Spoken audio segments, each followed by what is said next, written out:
करते हुए योग आसन प्राणायाम आदि करते हैं तब इसका पूरा लाभ होता है। तो मैं आपको आपकी जिंदगी के लिए छोटे छोटे कुछ 4 नियम बताना चाहता हूं और ये 4 नियम का पालन आप सब करिए। मैं आपको विनम्रतापूर्वक लेकिन विश्वास से कहता हूं कि ये 4 नियम का जो भी पालन करेगा जिंदगी में बीमारी और रोग उसको कभी आएंगे नहीं। परम पूजनीय स्वामी रामदेव जी खुद 40-45 साल से इन 4 नियमों का पालन करते हैं। आप भी अगर ये पालन करेंगे तो बहुत अच्छा होगा। मैं भी करता हूं मेरे जीवन। मैं पिछले 15 वर्षों से योग प्राणायाम करता हूं, उसके साथ कुछ नियम मैंने बनाए हैं, वो नियम का पालन करता हूं और वही नियम आपको बताना चाहता हूं। स्वामी जी पालन करते हैं, मैं करता हूं, हमारे लाखों योग शिक्षक करते हैं और इन नियमों का पालन करने से हमको इतना लाभ हुआ है कि कभी बीमारी आती नहीं। 15 साल से मैंने हर बार मेरा बीपी चेक किया, नॉर्मल है, शुगर नॉर्मल है, ट्राइग्लिसराइड्स नॉर्मल है, कोलेस्ट्रॉल नॉर्मल है। पिछले 15 साल में कभी सर्दी जुकाम भी नहीं हुआ, गला भी नहीं बैठा, कभी हॉस्पिटल नहीं देखा, कभी डॉक्टर के पास नहीं गए, क्योंकि जरूरत नहीं पड़ी। और वो जरूरत नहीं पड़ी क्योंकि हम निरोगी हैं, स्वस्थ हैं। ये निरोगी और स्वस्थ होने के लिए आयुर्वेद की एक छोटी सी जानकारी आपसे मैं शेयर करना चाहता हूं। आयुर्वेद में ये कहा गया है कि किसी भी व्यक्ति को निरोगी होना है, रोग मुक्त होना है, तो अपने जीवन में 3 बातों का ध्यान रखे। अपना वात, पित्त और कफ तीनों का संतुलन रखे। वो 3 तरह के दोष हैं हमारे शरीर में, वात, पित्त, कफ। आपने सुना होगा ये त्रिदोष आधारित शरीर है। जब वात बहुत बिगड़ जाता है तो 80 से ज्यादा रोग आते हैं। जब पित्त बहुत बिगड़ जाता है तो लगभग 46 से 50 रोग आते हैं और जब कफ बिगड़ जाता है तो 28 रोग आते हैं और वात, पित्त, कफ तीनों बिगड़ जाएं तो 148 रोग आते हैं। सर्दी, खांसी, जुकाम से लेकर और कैंसर तक जो आखिरी रोग माना जाता है, ये सब वात, पित्त, कफ के बिगड़ने का खेल है। तो इस देश के आयुर्वेद चिकित्सा के सबसे महान लोगों में से कुछ नाम आप जानते हैं, जैसे चरक ऋषि, जैसे सुश्रुत ऋषि। ऐसे एक ऋषि हुए बाघभट्ट। बाघभट्ट ऋषि ने एक पुस्तक लिखी है, उसका नाम है अष्टांग हृदयम, और एक पुस्तक लिखी है उसका नाम है अष्टांग संग्रहम। इन दोनों पुस्तकों में उन्होंने 7000 नियम बताए हैं। उनमें से 4 बताता हूं, अच्छे लगे तो आज से ही पालन करो और दूसरों को भी बताओ ताकि कोई भी इन नियमों का पालन करे तो बीमार ही ना पड़े। ये चारों नियम हैं वात, पित्त और कफ को संतुलित रखने के लिए। अब वात, पित्त, कफ तीनों एक साथ आपके संतुलित रहें तो उसके लिए पहला नियम है खाना खाने के तुरंत बाद पानी नहीं पीना। ये पहला नियम है। आप बोलेंगे ये तो बड़ी मुश्किल बात है, खाना खाते ही पानी पीते हैं हम तो सबके सब, और बिना पानी पिए खाना ही नहीं खाते। कई लोग तो खाने से ज्यादा पानी पीते हैं, खाना कम खाते हैं, पानी ज्यादा पीते हैं। ये खाना खाने के बाद पानी कभी भी नहीं पीना, क्योंकि महर्षि बाघभट्ट कहते हैं भोजनांते विषम वारी, माने भोजन के अंत में पानी पियो तो जहर के पीने के जैसा है। इसलिए वो कहते हैं कभी भी खाने के तुरंत बाद पानी मत पियो।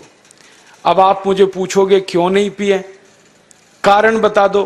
कारण मैं बताना चाहता हूं सरल भाषा में। हम जब खाना खाते हैं ना तो पेट में सारा खाना इकट्ठा होता है। पेट में एक स्थान होता है, उसको हम कहते हैं जठर। संस्कृत में, हिंदी में जठर कहते हैं, अंग्रेजी में उसको एपिगैस्ट्रियम कहते हैं, हिंदी में कुछ लोग उसको आमाशय भी कहते हैं। ये जठर छोटा सा स्थान है। आपके पेट में नाभि है ना, उसके लेफ्ट साइड में बाईं तरफ छोटा सा स्थान है। सारा खाना आपका इसी स्थान पर आता है। जो भी आप खाते हो, रोटी, चावल, दाल, सब्जी, दूध, दही, कुछ भी खाओ, सब कुछ जठर में आता है।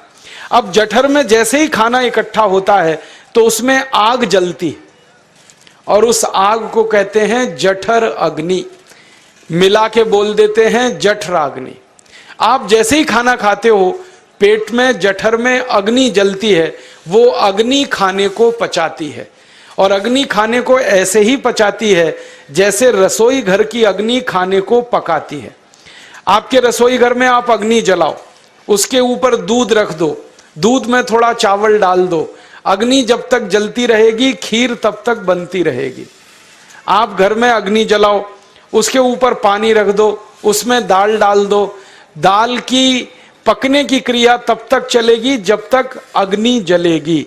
ऐसे ही पेट में होता है, जैसे ही आपने खाना खाया पेट में अग्नि जलती है, और जब तक अग्नि जलती है तो खाने के पचने की क्रिया चलती है।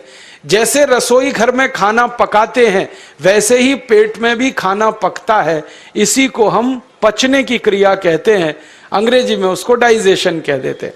तो आपने खाना खाया, पेट में अग्नि जल गई, अब वो खाने को हजम करेगी, पचाएगी।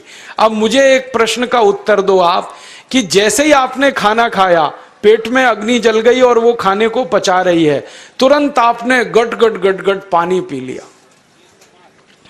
और खूब ठंडा पानी पी लिया, बर्फ मिलाया हुआ पानी पी लिया, फ्रिज का पानी पी लिया। क्या होने वाला है? अग्नि जलेगी कि बुझेगी? अग्नि के ऊपर पानी डालो तो अग्नि और पानी की दोस्ती नहीं है, दुश्मनी है। पानी अग्नि को बुझा देता है। तो आपने खाना खाया, अग्नि जली, पीछे से गटगट पानी पी लिया, अब अग्नि शांत हो गई, अब खाना पचेगा नहीं, तो वो पेट में पड़ा पड़ा सड़ेगा, और सड़ा हुआ खाना 100 से ज्यादा विष पैदा करेगा, और वो 100 विष आपकी जिंदगी को नरक बना देंगे, और जिंदगी भर आप बीमार पड़े रहेंगे। आपको मालूम है, कई लोग कहते हैं मुझे पेट में बहुत गैस बनती है। ये गैस उन्हीं को बनती है जिनका खाना हजम नहीं होता। कोई लोग कहते हैं कि मुझे पेट में जलन होती है, ये जलन उन्हीं को होती है जिनका खाना पचता नहीं। कोई कहते हैं कि मेरे पेट में एकदम गुम हो जाता है, फूल जाता है, ये सब वो लक्षण हैं जब खाना पचता नहीं। तो खाना पचेगा नहीं तो सड़ेगा, सड़ेगा तो विष पैदा करेगा, और वो विष आपको बीमार करेंगे। इसलिए महर्षि बागभट्ट ने कहा, खाना खाते ही पानी मत पियो। समझ में आया? फिर आप बोलोगे कितनी देर तक नहीं पिए? कम से कम 1 घंटे तक। 1 घंटे बाद पानी पियो। आप बोलोगे जी 1 घंटा क्यों? ये जो अग्नि जलने की क्रिया है ये लगभग 1 घंटे तक ही चलती है पेट में, उसके बाद अग्नि अपने आप शांत हो जाती है, उसके बाद पानी पी लो। तो खाना अगर 10 बजे खाया तो 11 बजे पानी पियो, 11 बजे खाया तो 12 बजे पियो, 12 बजे खाया तो 1 बजे पियो, 1 घंटे बाद पानी पियो। अब आपके मन में यह सवाल आ सकता है कि खाना खाने के पहले पी लें क्या? हाँ पी लो, 40 मिनट पहले पेट भर के पानी पी लो। 10 बजे खाना खाना है, 9:20 पे खूब पानी पी लो, जितना पी सकते हो। 11 बजे खाना खाना है, 10:20 पे पी लो, खूब पानी पी लो, 40 मिनट पहले। आप और एक सवाल पूछ सकते हो कि अच्छा ठीक है, खाने के बाद पानी तो नहीं पिएंगे, कुछ और पी सकते हैं क्या पानी को छोड़कर? तो उसके लिए बागभट्ट जी कहते हैं कि खाने के तुरंत बाद अगर पीना है तो दही की लस्सी पियो, मट्ठा। खाने के बाद अगर तुरंत पीना है तो फलों का रस पियो, गन्ने का रस पी लो, संतरे का रस पी लो, मौसमी का रस पी लो, अनार का रस पी लो।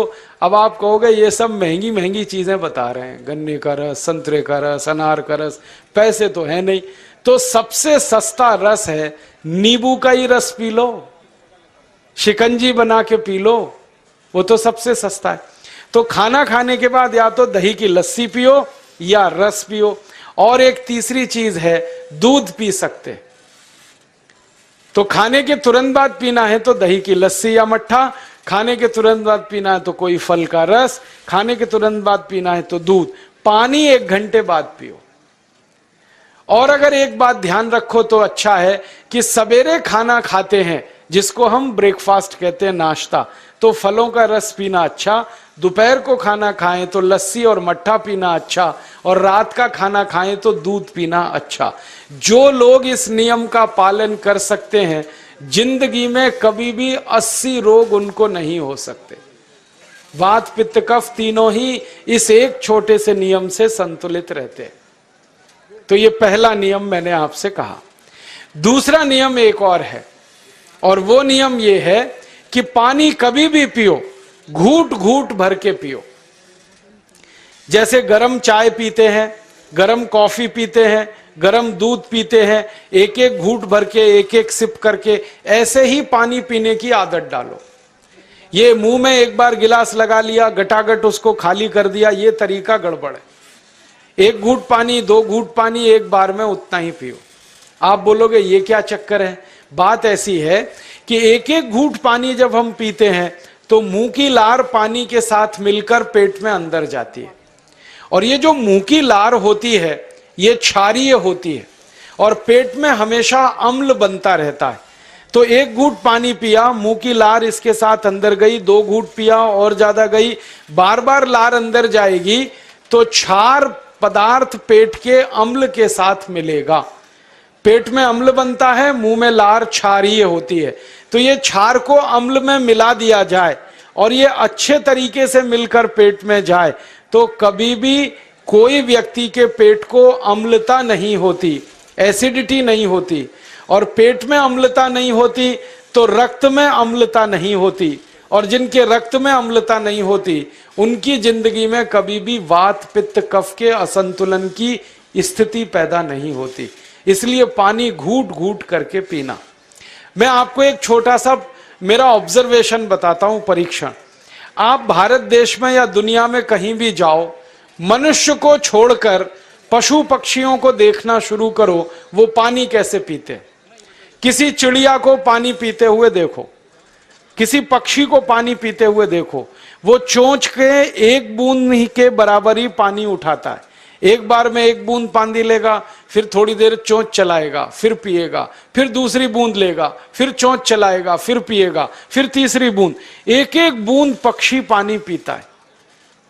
कुत्ते को पानी पीते हुए देखो, चाट चाट के पानी पीता है। शेर को पानी पीते हुए देखो, चाट चाट के पानी पीता है। जितने जानवर चाट कर पानी पीते हैं, जितने पक्षी एक एक घूंट पानी पीते हैं, किसी भी पक्षी और किसी भी जानवर को डायबिटीज नहीं है, किसी को अर्थराइटिस नहीं है, कोई पक्षी ओवरवेट नहीं है, कोई पशु ओवरवेट नहीं है। वो सब स्लिम और ट्रिम है, क्योंकि वो इतने होशियार हैं कि पानी चाट के पीते हैं या घूट घूट करके पीते। अब मुझे ये हैरानी होती है कि ये पशु पक्षियों को कौन सिखाता है? वो अपने जन्म से ये ज्ञान सीख के आते। उनका कोई गुरु नहीं है, उनका कोई विद्यालय नहीं है, उनके कोई प्रशिक्षण शिविर नहीं लगते, फिर भी उनको इतनी अकल है कि पानी घूट घूट पीना। और हम ये मनुष्य जिनके इतने गुरु, इतने विद्यालय, इतने कॉलेज, सीखने वाले, सिखाने वाले, और हम मूर्खों के मूर्ख गटागट गटागट पानी पीते रहते। तो पानी पीने का तरीका बदल दो, घूट घूट भर के पानी पियो। ये दूसरा नियम है। तीसरा नियम है कि जिंदगी में कितनी भी प्यास लगे, ठंडा पानी कभी मत पियो।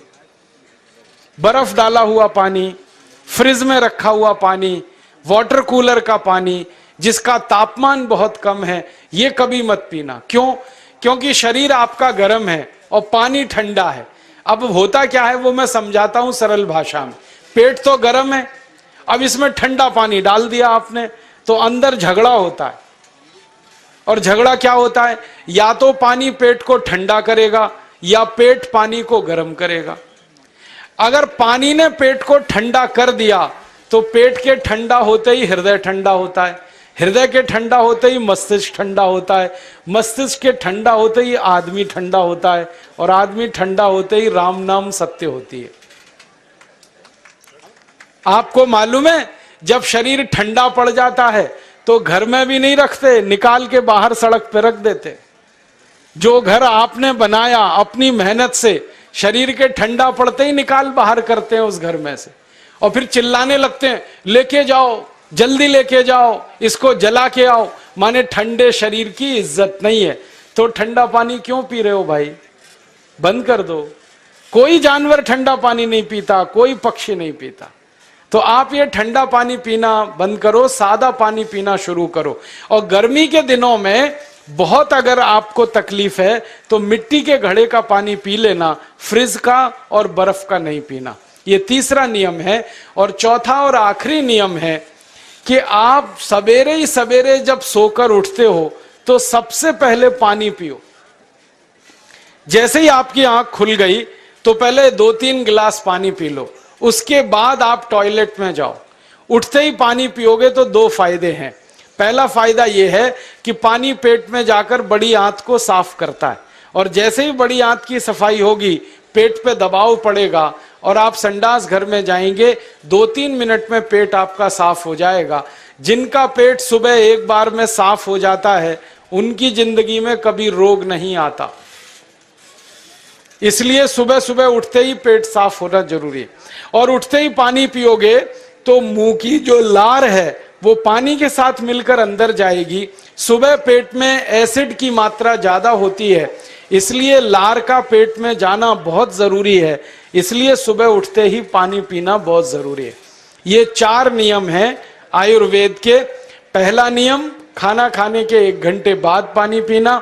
दूसरा नियम, पानी को हमेशा घूट घूट भर के पीना। तीसरा नियम, कभी भी जिंदगी में ठंडा पानी नहीं पीना। और चौथा और आखिरी नियम, सवेरे उठते ही सबसे पहले पानी पीना। 4 नियमों का पालन जो भी अपने जीवन में कर सकता है वो वात पित्त कफ तीनों को संतुलित रख सकता है। और जिसका वात पित्त कफ संतुलित है उसके जीवन में बीमारी नहीं आती है। और जो बीमार नहीं पड़ते हैं वो स्वस्थ और तंदुरुस्त और सुखी रहते हैं। उनकी जिंदगी का खर्चा कम होता है और देश का भी बहुत सारा पैसा बचता है। आपको शायद मालूम है या नहीं, 1 साल में हम जब बीमार पड़ जाते हैं भारतवासी तो साल का करीब 6 लाख करोड़ रुपया हमारा खर्च हो जाता है उन बीमारियों का इलाज करने में। इसलिए इतना पैसा फालतू में हम खर्च करें हर साल 6 लाख करोड़, ये बहुत बड़ी रकम है। इससे बेहतर यह है कि हम बीमार ही नहीं पड़ें और स्वस्थ रहें, सुखी रहें। और ये 6 लाख करोड़ का जो खर्चा हम करते हैं बीमार पड़ने पर, अक्सर ये एलोपैथी की दवाएं खाने में खर्च होता है।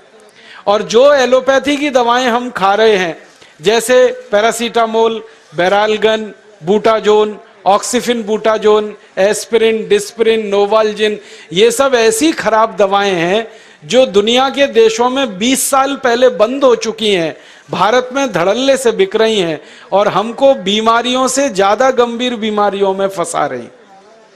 ज्यादातर दवाएं जो आप खाते हो वो किडनी खराब कर देती हैं, लीवर खराब कर देती हैं, आंतों में घाव कर देती हैं, विकलांगता आ जाती है, पैरालिसिस हो जाता है, ब्रेन हेमरेज हो जाता है, हार्ट अटैक आ जाता है। दुनिया में लगभग इस समय 84,000 दवाएं बिकती हैं और आपको सुनकर हैरानी होगी उनमें से मात्र 117 दवाएं हैं जो काम की हैं, बाकी सब बेकार की दवाएं हैं। उन बेकार की दवाओं को खाकर हम 6 लाख करोड़ खर्च करते हैं। ये बहुत दुख और अफसोस की बात है।